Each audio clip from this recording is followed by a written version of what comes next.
story is talking about, the affordability of retirement for Mainers. Is it affordable for people who are past like that traditional age? So why don't we just start with your expertise as someone with AARP? What do you kind of see in the state of Maine when it comes to this issue?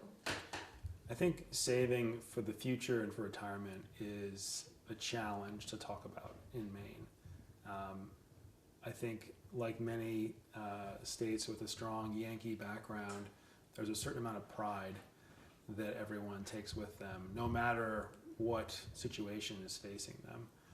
And there's also sort of a lack of desire to just divulge what feels like a personal experience or story. And so talking about having enough, especially when it comes to money, can be touchy. And I think being able to talk to people about whether they truly feel like they have enough, and making it okay to say, you know what, living off of $18,000 a year is not enough. That's been the first part of this whole effort to really revolutionize how Maine, which is the oldest state in the country, looks at the future of retirement savings. It's a sensitive subject for many, and I think being able to break through to that is the first step in really finding some strong solutions. At the same time, we're looking at policy decisions like this LD 1622, sponsored by Eloise Vitelli, that allows us to start addressing the need in some way from a legal and law standpoint. And that program that will be established, I think, will begin to really help fill that need. But there's definitely the need to continue having educational conversations, which involve having personal conversations about finances, which is not something everyone is in love to do. And I mean, talking about like that generation of Mainers, why do you think it is so hard for them to, maybe just like be honest and like open about talking about that? I think a lot of what makes these discussions and the topic difficult is that, I think Mainers have inherently always been thrifty. And so this idea of what is enough, it becomes very complex because every individual's definition of what enough is different. And then on top of that, what they're willing to share with you also impacts that. So someone may say, I feel fine living on $40,000 a year, but maybe they don't, and they just don't want to tell you that. So there's a certain amount of pride, a certain amount of thriftiness that we are proud of in Maine, and so it challenges that conversation of what is enough financially for you to live off of. There's a certain amount of, I think, respect many of us may have for somebody who is thrifty, very efficient, and lives, very frugally. And as long as that is true, the definition of what is enough for later in life can become a little bit of a sticky wicket. That's true. And then talking about the idea of what is enough, how do you think like the pandemic has kind of played into that conversation, just in terms of prices going up for like basic everyday needs? How is this like affecting day-to-day life for seniors? Well, when prices go up, the impact on seniors is felt across the board. And we know from talking to our volunteers and hearing from members across the state that when the price of milk goes up or the price of an energy bill goes up, even a little bit, it is noticeable. And for those of us who are not living on a fixed income, meaning they're not getting just one check per month no matter what happens, those of us who are living off of just Social Security, those small incremental price changes are felt dramatically. And if we're looking at some of the things that older Mainers are dealing with, it's things like prescription drug costs. We know that utility costs are going to jump starting next month. We know that commodities and the prices of milk and bread are going up because of inflation. And so suddenly more and more older Mainers are being forced to make some pretty tough decisions at the kitchen table about where to cut back. And that's hard to hear because we know that many of them have already been having those conversations. They've already been making those decisions about what to cut and how to, make it work financially. And so in terms of how COVID has impacted a lot of our older Mainers, we know that it has only made it more difficult. And the additional stress of a health concern or a health fear on top of economic stress can be a lot to bear, especially for somebody who is living off of Social Security and that's all that they have. Exactly. And kind of talking about that too, I'm just curious, in your experience, like talking to seniors, is there anything that they particularly like tend to cut out first, you know, when we're talking about the budgeting and looking at what can we do without? Well, I think some of the things are probably not foreign to what you've heard before. People will often cut back on energy, so they'll lower that heat to something like 62 or 60 degrees in the house. We know some older Mainers who still live in the old farmhouse, and they will shut down part of the house and move the bedroom into the living room, so they're only heating part of it throughout the winter. When it comes to prescription costs, we know that some older Mainers are, cutting their pills in half and trying to figure out a way to stretch those medications as far as they can. And then, of course, there's, I think because of COVID, you've heard of the impact on hunger. And senior hunger in Maine is real. And we know that there are many older Mainers out there who are going without full meals fairly regularly, and many of them are really surviving off of some of the programs like Meals on Wheels that bring food to their door. And during a pandemic, that need grows. And so if the state is not able to support that growth in that need, you have a lot more older Mainers who are cutting out perhaps things they should not. And then just in doing like research kind of on the national level and then doing some other interviews, one part of the conversation that you're touching on a little bit that I think is interesting is the idea that seniors are tending to live older nowadays, but with that often comes the need for more medications. So how is that going hand in hand in terms of affordability, and has that kind of been like recognized and made up for or not? It's a good question. Yes, we know that more older Mainers and older Americans are taking more medications. Right now, the average Mainer over 65 is taking at least 4 medications for various things. So the rise in the use and the need for prescription medication is obvious. What has far outpaced that need is the cost. And so when AARP is working with volunteers and members on prescription drug reform, there's a very clear reason. When we see these dramatic price increases that have dramatic impacts on wallets and purses, we get pretty concerned. So as folks begin, as we continue to live longer, we know that medications will continue to play a pretty central role in making sure folks are healthy and have the ability to stay healthy. What we don't want to be in a position of is seeing prescription medications becoming so expensive that people have to opt out of that care. And the sad thing is that we're already seeing that. We're already seeing older Mainers and older Americans choosing not to take prescription medications, some of which they need to survive because of the cost. And then this is going to seem a little bit like a reversal of the last question I just asked, but in talking about the affordability of retirement for Mainers, what do you think are like the significant factors that are making retirement not affordable for the people who need to work, maybe aren't just choosing to work for fun? Is it the medications, or are there other factors too? Well, I would say right now the number one impact or cost challenge for somebody who's older in Maine is prescription medications. That's what we've seen. Rising taxes is another one that we hear a lot about, property taxes especially. But you have to also look at how the system that was made or developed to help them stay afloat, how that has dramatically changed. If you look at savings rates, they have not changed that much in 40 to 50 years. So savings for retirement rates have not dramatically changed. So we know that people are not saving more. But yet we're in a position where people are not able to afford some of the same things that were easily affordable 40 or 50 years ago in retirement. So the prices obviously have changed dramatically, but the system that we've built, like Social Security and Medicare, a 401k or a pension, those systems have not kept pace with inflation and with all the things that are rising in costs.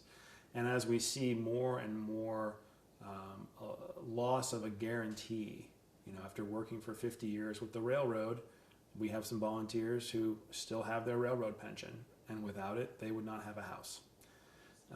And so as the system has changed to really making it a little bit more difficult to save for the future, a little less of a guarantee, you're going to see a pretty big impact on how seniors live in retirement, especially here in Maine. That's interesting. I'm trying to think what else I want to ask you. I guess I kind of want to go back to the initial question. When you're kind of doing your job and just kind of interacting with seniors, I mean, I know it's hard to tell, but in Maine, do you think, how many seniors would you say are working, like a ballpark estimate, and are they doing it because they like having that social outlet and supporting themselves and being independent, or does it seem to be coming from a greater need, I guess? Well, one of the things that I think people don't often realize is part of the reason why AARP dropped the American Association of Retired Persons is because close to 45% of our membership still work. So we have seen as an organization with a very broad membership a dramatic change in how people live their lives later in life. More and more Mainers are working. I think many are choosing to work because it keeps them engaged, they enjoy it, and it keeps them busy. But we know a lot of Mainers who are not interested in having to work 40 or 50 hours a week. I think that many are hoping to be in a place where they can choose to work. Maybe they can work 20 hours a week, something more efficient and comfortable for them after a long career. And then there are folks we know who have to work. And the hard part about that is that they often don't always say that. I think the idea of being painted as a person who has to work later in life is not a label that many would want to have or to talk about. So we know that there are many folks who are continuing to work. They may say because they choose to and they want to, but there's also an element there probably of needing to from a financial standpoint. And if we're looking at the impacts of Social Security, knowing where we are as a program, knowing that we're headed for a pretty challenging decision probably in 2034, so we're only about 13 years away, about how to fund it. I think there's a lot of concern among older Mainers about the future of that program, one that they have paid into their entire working lives, and trusting that it will be there for them in its full capacity at 100%. And so that is another side of things that we see, especially with the 50 to 64 age demographic, people who are planning for retirement and feeling like Social Security might not be there. That's a game changer in terms of the discussion around your financial security later in life. And I want to talk about Social Security a tiny bit too. This is going to seem like an ignorant question, but you talked about just how Social Security and other programs, they haven't really kept up with the times, just in terms of the affordability of life. So, I mean, when Social Security was first kind of initiated and created, was it meant to be that one source of income that people could rely on? Because nowadays, I mean, it's just not something that seems feasible in any capacity. Great question. No, when Social Security was created, it was built as the third leg of a successful financial secure future. The first one was Social Security. The second one was your own personal savings. So it was this assumption that you were putting away money on your own. And then the third leg would be a pension, or now a 401k. And that those three things would really help make you more financially secure when you could no longer work. The challenge is that, like I said earlier, the pensions have gone the way of the dodo bird. We're not seeing those anymore. And the difference between a pension and a 401k is a pension was a guarantee. So no matter what happened, you had money coming in after you finished a long career with a certain industry. Many of the mill towns in Maine had some great pensions. If you worked for the railroad in Maine, you have a great pension. But now they're all into 401ks. And the difference is that 401ks can make it a little less of a guarantee. For instance, in 2008 and 2009, there were many people who were planning to retire. They could not because the value of their 401k plummeted with the market, and they had to postpone, hopefully they had the ability to do that, retirement, until they were in a better financial position to do so. So all of these things combined have made, I think, saving for the future challenging. And then on top of that, you build in people are living longer, not always as healthy. Costs for healthcare have skyrocketed. And it makes it a challenging place to be where some people are just purely left behind. And that's part of why I think LD 1622, not meant to be a silver bullet, but meant to be another sort of arrow in your quiver of how you address financial security or insecurity.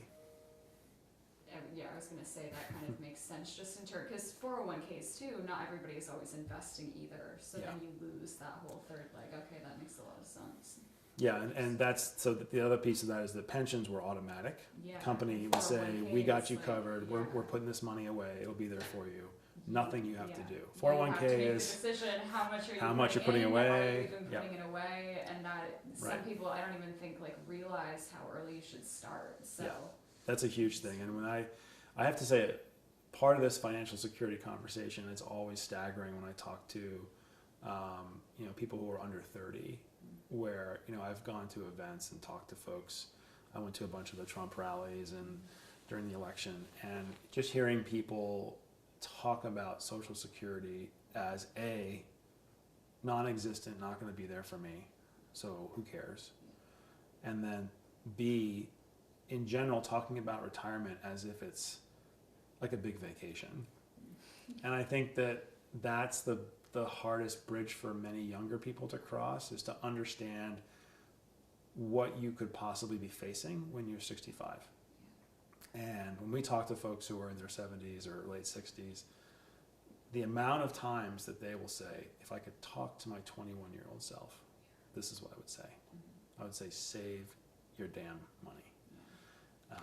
And it's just so challenging to see sort of this evolution happen over and over and over again, where people who are retired or people who are older and still having to work somewhat regret not being able to tell their younger self to pull it together. And then those same people who today are 21 saying, I don't need it, I'm going to have a cabin in the woods and I'll be super happy.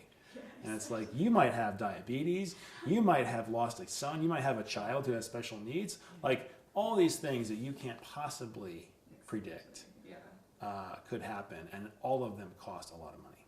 Nothing is going to be cheap. And so having those conversations is always entertaining. And it's also, just concerning, because as somebody who is helping to build policy that will serve us as a community a lot better, you're kind of wondering why no one's getting through to some of these folks. Yeah. I'm side note, I'm lucky, my mom works in corporate America and was like, you should start investing in your 401k, the minute I started my job, Good. Almost 3 years ago now, and I have so much money in it already. That's the thing, you don't notice it's even coming Right. out, but yeah, it's so important to do. I wouldn't have known either. Maybe it goes to needing better education too, in secondary schools, just when it comes to finances. I don't know. Yeah, so much of it is about what we learned from our parents, for sure. I think the beauty of the program that LD 1622 has launched is the sense that it's automatic, the ability to save automatically. Exactly. So, my mother always used to say, set it and forget it. So if we can make arranging that easier for more working Mainers, especially the ones who don't work for a big company, who offer a 401k or a pension, not only are we making their financial future a lot more secure, we're making our communities a lot stronger. And that's the one thing I think a lot of people forget, or gets lost sort of in between the lines, which is by helping individuals become more financially secure, you're taking pressure off of Social Security, Medicare, and a host of social programs that are meant to help folks who are not financially secure. So that's part of what we love this bill that Senator Vitelli really helped push through. And I think I guess that will be my last question is, you know, kind of the challenging part of having these conversations is what are the solutions? So along with this bill, like what other avenues do you see to addressing this issue kind of in the future? Well, I think the big question is sort of how this program unfolds. So there's a lot of eyes nationally on Maine right now to see sort of where this program goes over the next several years. There are some great models out there in Oregon and Illinois that are doing very well. We would hope that ours does as well, and we see participation rates skyrocket, more and more people choosing to put a little bit of money away, even if it's $10 a month, to create that extra cushion of savings that they don't have to worry about managing day to day. So I think where we go in the next couple of years with the retirement savings program will really dictate sort of where we go next. We're all in sort of getting this program arranged and set up right now. I think a lot of folks are focused on that. The other piece of it is education, and I think, you know, we have struggled as a nation with financial education for a long time, and the impact of it does not seem to be always very obvious, and so some of the best education that we can have is from parent to kid. So family education is really crucial. So the more people that we are educating who maybe were not raised with that sense of what it means to save, why it's so important, if they begin to recognize that and start teaching their kids, that's a win. That's a huge win for the future of Maine, and strengthening our communities. That was so helpful. Is there anything else you want to add that we didn't talk about that I didn't ask you? So I think one thing I've been saying a lot is, you know, we are told every day that we are the oldest state in the country. Is that me or? No, that was Oh, fine. sorry. You're good. I always like hear that and I'm like, what was that? I thought that was Then a smoke remember, alarm. I yeah, was it's like, did I? no, just one. Are we okay? Yeah, we're good. So what I have been saying to more and more of our members and volunteers is that you hear every day that we're the oldest state in the country, but there's nothing that follows that. There's not like we're the best state for someone to retire to. We have the best health care for anybody over the age of 50 or 65. We have tremendous economic and job opportunities that is a flexible job for somebody who is over the age of 65 and not looking to just entirely check out of the work life. You don't hear those things. And that for AARP Maine has always been, I think, part of our goal, and what drives us is to figure out how to say, not only is Maine the oldest state, but we are showing the rest of the country how to treat people who are 50 and over, how to create communities that actually help them age in place, allow them to stay in the places that they helped build. And so I guess the lesson in a lot of this is that we have a lot of work to do, and the current legislation that we're seeing come through is just sort of the tip of the iceberg in terms of what we're hoping to see in dramatic change with how Maine both treats and supports its 50-plus population. So. That's perfect. Awesome. Thank you so much. Sure. That was so helpful. No, thank you for coming all the way out.